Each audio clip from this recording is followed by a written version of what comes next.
hasta 40 votos. Es Sí, poco, sí, ¿no? ya era una figura. ¿Cuántos cardenales son? Y más o menos los que votaban eran 115. Bueno, estás casi con... La misma cantidad que ahora en el 30%. 2013, 15. Y Ratzinger había alcanzado, digamos, y se había como estancado en una votación. O sea, y ya había jugado la final en el campeonato pasado. Exactamente, era Argentina-Alemania.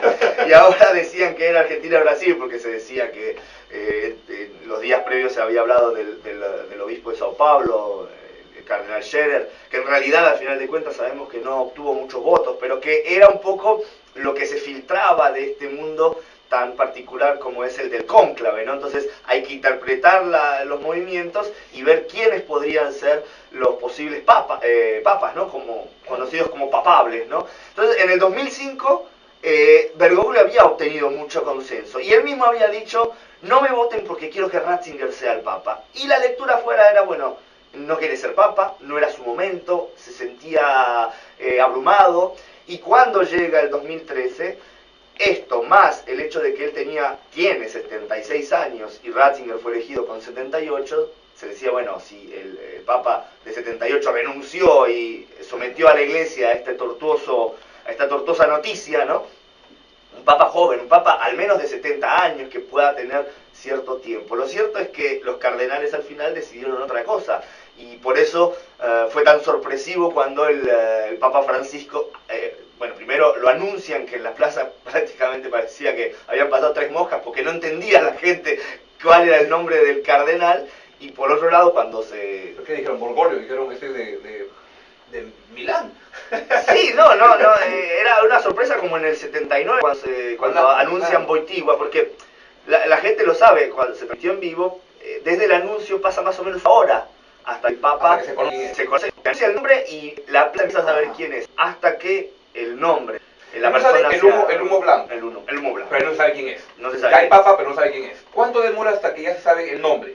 Inmediatamente después del humo blanco, después de 15 minutos más o menos, sale el protodiácono, que es este cardenal que vendría a ser en los niveles de cardenales el más joven, ¿no? Aunque en realidad no es una cuestión de edad, sino de niveles, ¿no? Entonces, por eso se llama protodiácono, el primero de los diáconos. Hay 3 niveles en el colegio cardenalicio, que son diáconos, sacerdotes y obispos.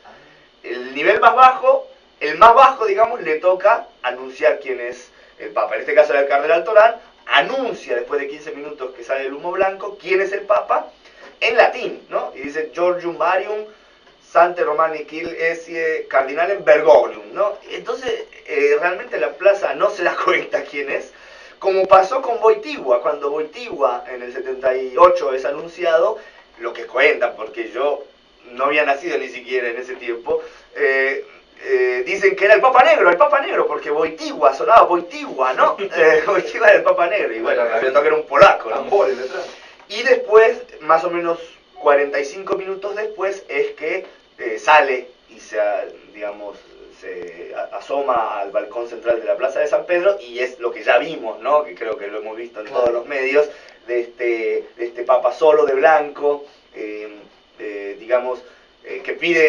que saluda primero buenas noches, ¿no? Buonasera, que es un saludo italiano muy querido. La gente realmente le responde con empatía y después pide que recen por él para que Dios lo bendiga. Y entonces, todos estos gestos y detalles marcaron una pauta desde ese primer momento.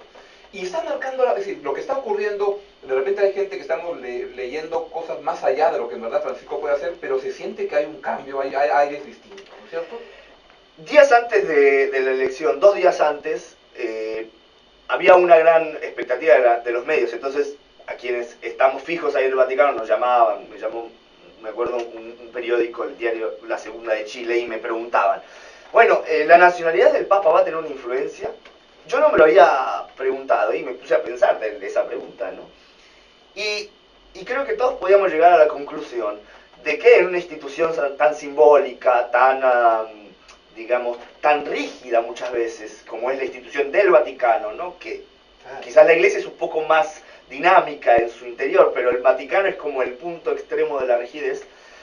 El hecho de una persona que no fuese europea ya iba a ser una señal de cambio directo, ¿no? Y esa fue la respuesta que le dábamos, ¿no?